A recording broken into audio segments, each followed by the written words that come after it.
Okay, good day everyone. This is Mathematical Induction and let's proceed. So there are two aspects to mathematics, discovery and proof. So both are equal, or should I say both are of equal importance. So first, we must discover something before we can attempt to prove it. Next is we can only be certain of its truth once it has been proved. So in this section, we examine the relationship between these two key components of mathematics more closely. So let's have the conjecture and the proof. So let's try a simple experiment first. So let's try a simple experiment. The thing is, we add more and more of the odd numbers as follows. First is 1 equal to 1, 1 plus 3 equal to 4, 1 plus 3 plus 5 equal to 9, 1 plus 3 plus 5 plus 7 equal to 16. And 1 plus 3 plus 5 plus 7 plus 9 is 25. So what do you notice about the numbers on the right side of these equations? So what do you notice? The 1, 4, 9, 16, and 25. Okay, so they are in fact all perfect squares. Again, balik tayo. 1 is a perfect number, or should I say perfect square. 4, 9, 16, 25 are all perfect squares. So these equations say that the sum of the first one odd number is 1 squared, and that is 1 equal to 1. So the sum of the first two odd numbers is 2 squared. Okay, take note that it's first two odd numbers, not random odd numbers or two random odd numbers. So it must be the sum of the first two odd numbers, okay, and that is 1 and 3. So 1 plus 3 is equal to 4. So yes, it is equal to 2 squared. Okay, the sum of the first three odd numbers is 3 squared or 9, and that is 1 plus 2 plus 3. Should I say 1 plus 3 plus 5. Okay, and the next one, the sum of the first four odd numbers is 4 squared. So ito yung sinasabi ng equations na pinakita natin kanina, or ng experiment na pinakita natin kanina.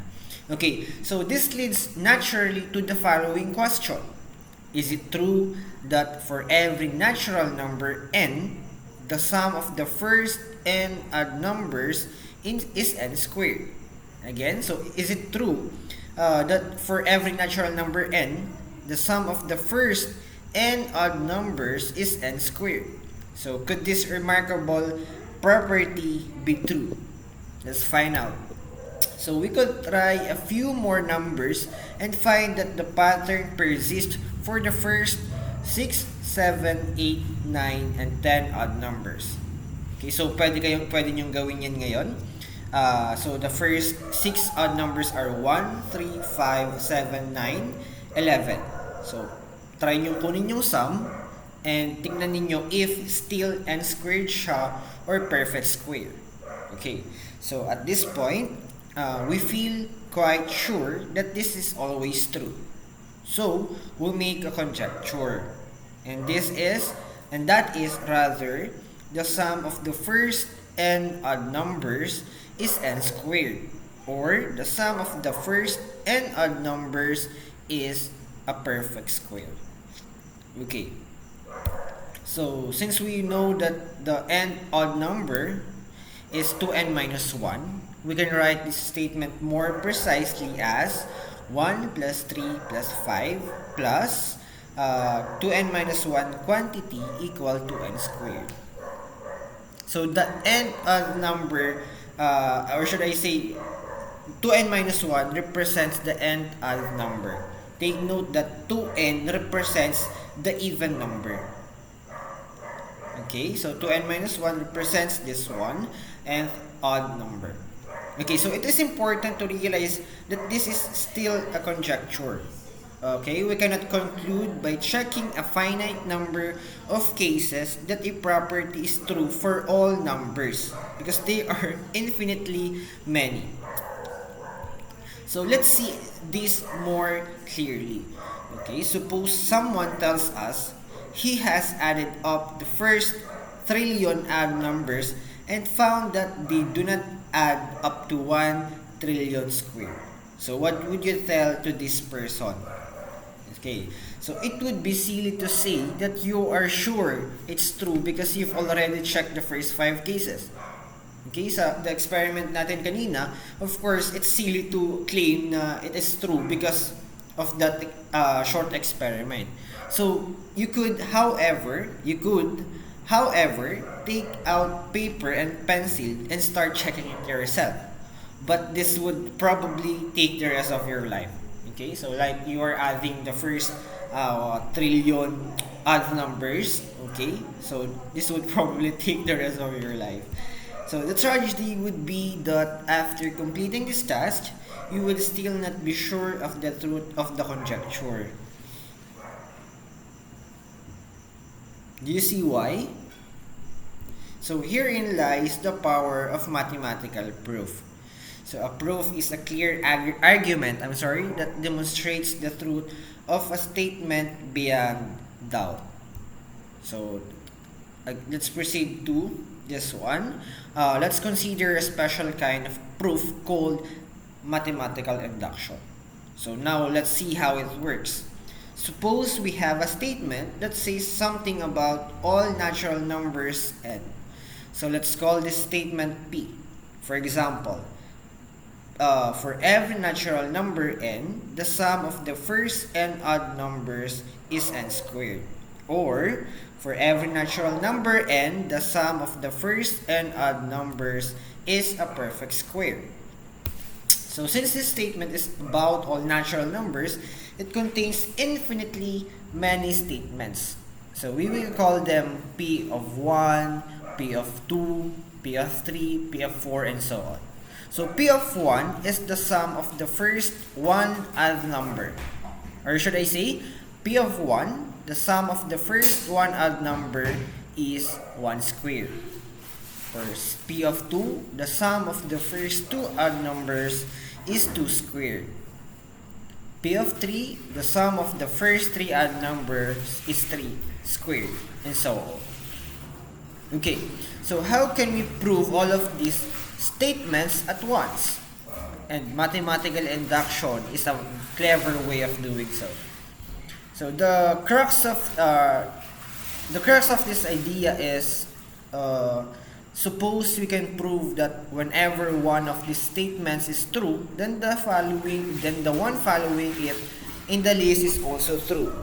So that is, for every k, if P of k is true, then P of k plus 1 is also true.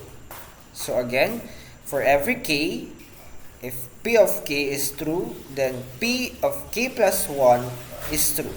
So this is called the induction step, since it leads us from the truth of one statement to the next. So now suppose that we can also prove that P of 1 is true. The induction step now leads us through the following chain of statements.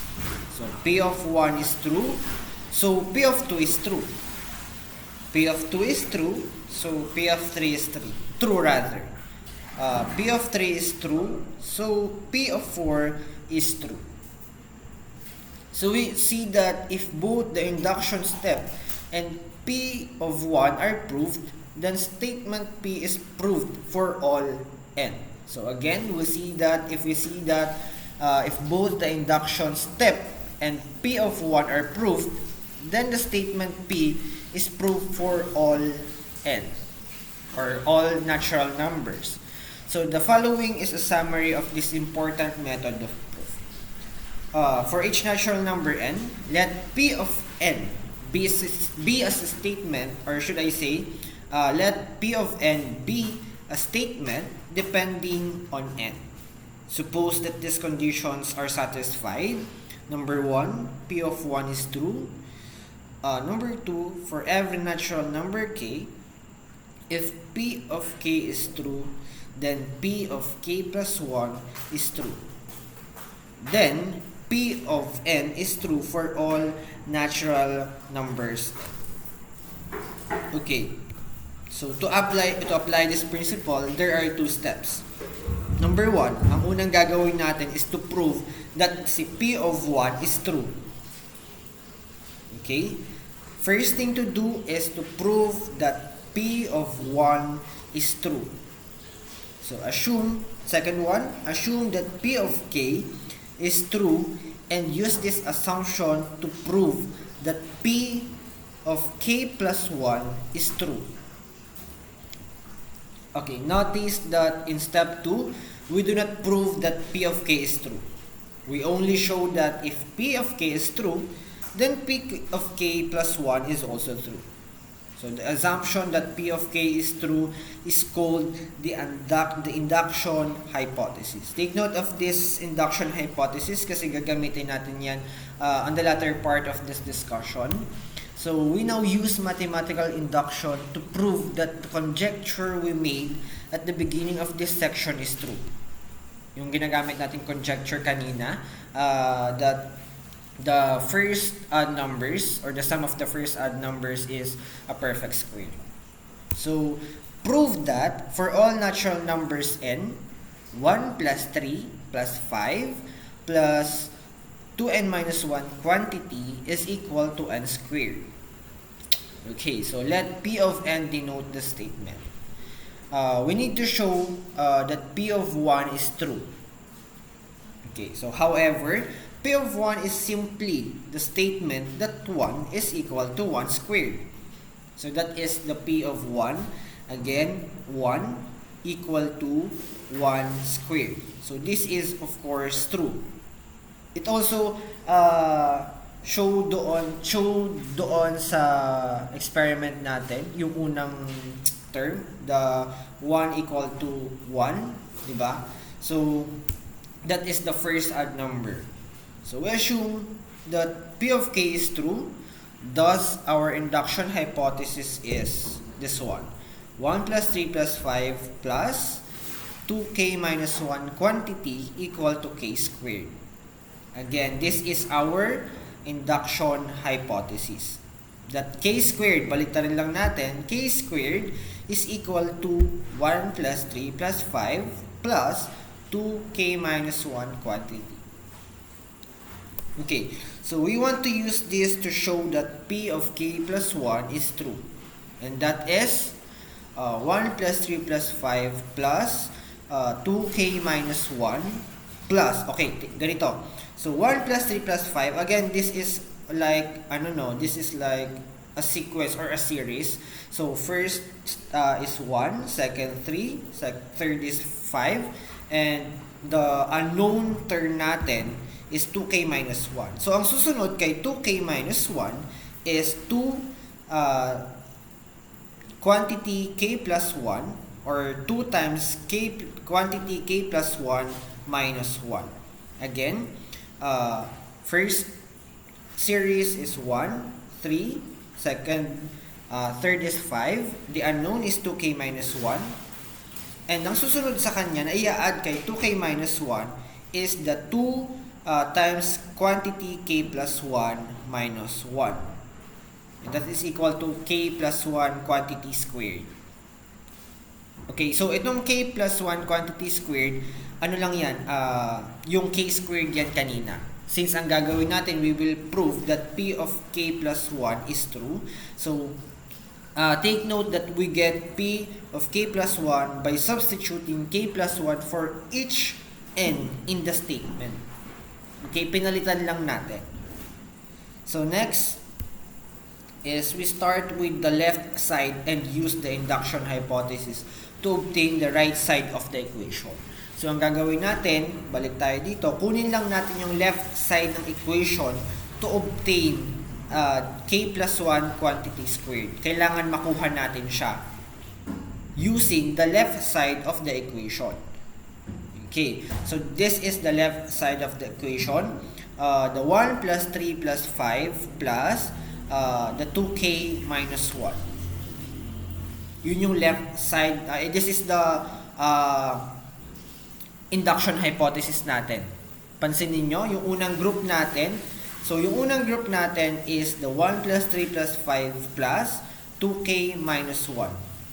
That is the induction hypothesis. Again, itong pinapakita ko sa slide na to ay yung left side ng equation natin. Balik tayo.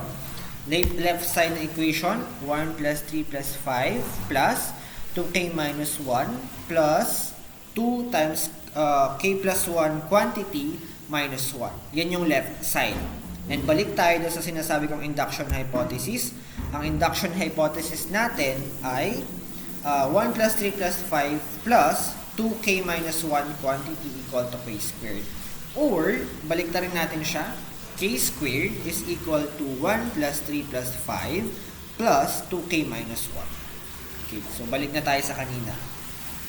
Sa first group natin, yung 1 plus 3 plus 5 plus 2k minus 1 is our induction hypothesis. And yung second group natin, okay, yung second group natin, which is the 2 times k plus 1 minus 1, okay, yun yung second group natin. Okay? So, first group, itong nasa part na to. And this is equal to k squared according to our induction hypothesis. So, ano mangyayari dyan? Magiging k squared plus the second group. Okay? Yung 1 plus 3 plus 5 kanina, naging k squared na siya according to our induction hypothesis. So, k squared plus 2 times k plus 1 minus 1. Okay? Let's evaluate itong group na to. Magiging 2k plus 2 minus 1. So, paano nangyari yan? That is distributive property. Ang ginawa natin is minultiply natin si 2 kay k, and that is 2k, si 2 and 1, kaya naging 2. So, hindi na natin i-multiply si 2 doon sa dulong 1 natin. Okay? So, ang ma-obtain natin na equation ay k squared plus 2k plus 2 minus 1. And let's evaluate again that 2 minus 1, combine similar terms. 2 minus 1 is equal to positive 1. Ang makukuha natin ay k squared plus 2k plus 1. Yan yung naiwan sa atin. And kapag finactor natin, okay, kinuha natin yung factor ng k squared plus 2k plus 1, ang kakalabasan ay k plus 1 quantity squared. And na-obtain natin yung right side ng equation using the left side of the equation. So, balik tayo dito. So, itong nasa taas, itong 1 plus 3 plus 5 plus 2k minus 1 plus 2 times k plus 1 minus 1, nung in-evaluate natin siya, naging equal siya sa k plus 1 quantity squared. Okay. So, thus, P of k plus 1 follows from P of k. So, this completes the induction step. So, having proved steps 1 and 2, we conclude by the principle of mathematical induction that P of n is true for all natural numbers n. Okay? And let's have another example. Example number 2. Let's prove that for every natural number n, 1 plus 2 plus 3 plus n is equal to n times n plus 1 over 2. Okay. So, let P of n be the statement. We want to show that P of n is true for all natural numbers. So, we need to show that P of 1 is true. Again, ito yung step 1 natin. We need to show that P of 1 is true. So, ang gagawin lang natin, lahat ng n, okay, lahat ng n dito sa equation natin ay papalitan natin ng 1. Let n equal to 1. So, 1 is equal to 1 times 1 plus 1 over 2. So, this statement is clearly true. So, paano nangyari yan? Paano natin nasabing true? So, 1 is equal to 1 times 1 plus 1 over 2. Pag i-evaluate natin ang numerator, that is 1 plus 1 equal to 2 times 1, of course, 2. And 2 over 2 is equal to 1. So, that makes the statement true. Okay, next. Tapos na tayo sa first step. Second step, we assume that P of K is true. So thus, our induction hypothesis is, take note, this is our induction hypothesis. Ang ginawa lang natin dyan is, pinalitan natin ng K yung N natin.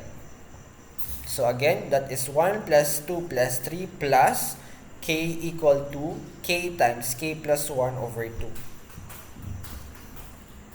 So we want to use this to show that P of K plus 1 is true. And that is, again, papalitan natin, magdadagdag tayo ng K plus 1, no? So 1 plus 2 plus 3 plus K plus K plus 1. Okay, kagaya ng sinabi ko kanina, 1, 2, 3. Susunod dyan, 4, 5, 6. Pag unknown na is K. At ang susunod kay K, of course, dadagdagan natin siya ng isa. So, K plus 1. Kagaya dito, 2. So, assume natin na si 2 ay si K. So, para makuha natin si 3, K plus 1 or 2 plus 1. So, ganun lang yung gustong i-represent itong nasa dulo natin. So, again, 1 plus 2 plus 3 plus K plus 1 is equal to this one. So, ang ginawa lang ulit natin, itong K times K plus 1 over 2, lahat ng K dyan ay pinalitan natin ng K plus 1. Kaya naging ganyan kahaba yung equation natin. So, we have K plus 1 times K plus 1 plus 1. Or should I say K plus 1 quantity plus 1 over 2. Okay. So, we will prove that this statement is true. Or the P of K plus 1 is true. So we start with the left side. Again, we start with the left side and use the induction hypothesis to obtain the right side. So hindi muna natin papakilaman si right side. Ang kailangan natin gawin, yung nasa left side na to, ito, ay evaluate natin to get this K plus 1 times K plus 1 plus 1 over 2. Kailangan ma-equate natin dyan. Okay? So, again, sa induction natin, i-divide natin into two groups. Yung unang group ay yung induction natin and yung susunod is yung susunod sa K natin or yung K plus 1. So, we have 1 plus 2 plus 3 plus K. Yan yung induction hypothesis natin. Second group is K plus 1. So, the 1 plus 2 plus 3 plus K, according to this, ay ang equal siya kay K times K plus 1 over 2. So, yung 1 plus 2 plus K is K times K plus 1 over 2. So, ito yon. Itong part na to. Ay, ito. I'm sorry. This one. Itong part na to. Yan na yung 1 plus 2 plus 3 plus K. Yung unang group na yan ay equal kay, again, K times K plus 1 over 2. So, now, magkakaroon tayo ng K times K plus 1 over 2 plus the K plus 1. Again, itong K times K plus 1 over 2 na to ay nakuha natin dito sa first group or the induction hypothesis at yung natitirang group natin yung K plus 1. So, anong susunod natin na gagawin? Okay. So, simplify natin yan. K plus 1 times K plus 2 over 2. And, ayun, makukuha natin si right side. K plus 1, ito yung K plus 1. And yung K plus 2, ginawa lang siyang K plus 1 plus 1. Okay, so ang kakalabasan pa rin naman yan ay K plus 2 over 2. Ngayon, if you're asking kung paano nakuha itong K plus 1 times K plus 2 over 2, let's try to use a virtual board para maipakita ko sa inyo yung step ng paggawa dito. Okay, so ito yung end natin kanina, yung K times K plus 1 over 2 plus K plus 1. So, isusulat ko natin siya dito sa whiteboard natin. Again, that is K plus 1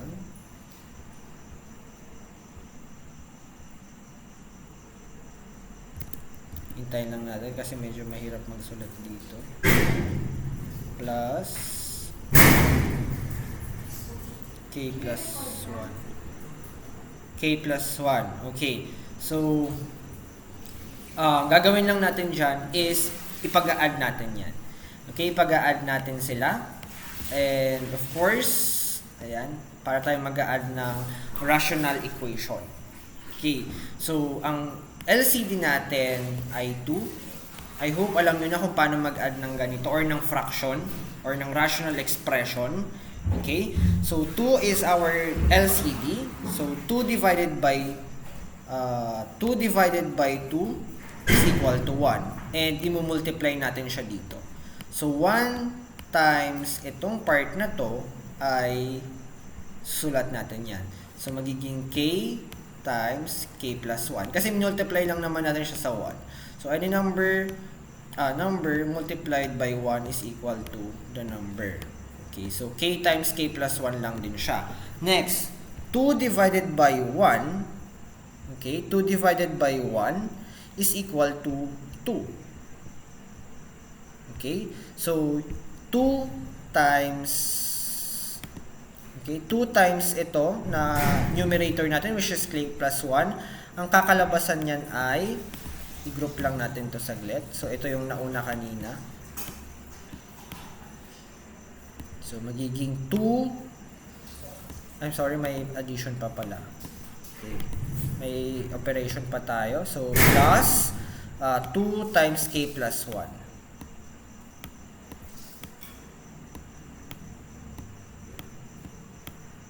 Okay.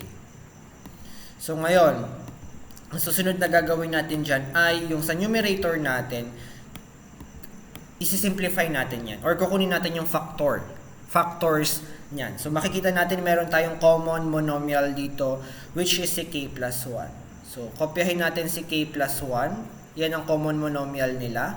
So, we have here k plus 1. Okay. K plus 1. And then, ano ang naiwan? So, ang gagawin lang natin is ilalabas natin si k plus 1, yung common monomial natin, or common binomial natin. I'm sorry, the common binomial. So, ang naiwan na lang ay si k and si 2. So, that is k plus 2. Okay, since nilabas natin si k plus 1, ayan, ganyan na po ang kakalabasan niya. Okay. I'm sorry, nakalimutan ko ilagay si 2. Okay. So, ang kakalabasan niya ay k plus 1 times k plus 2 over 2. Okay. So, na yung simplified form ng denominator, or should I say, ng numerator natin. Ngayon, anong susunod natin na gagawin? Sisimplify na lang natin siya para maging equal siya doon sa right side ng equation natin kanina, which is k plus 1. Okay. K plus 1 times k plus 1, I'm sorry. Times k plus 1 plus 1.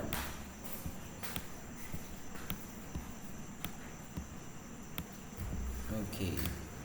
So, ito na yung magiging final na answer natin. Masasabi natin that P of k plus 1 is true. Okay, na-prove na natin that the left side and the right side is equal. So, thus, P of k plus 1 follows from P of k. So, this completes the induction step. And that's all for mathematical induction. I hope you learned something, and God bless you.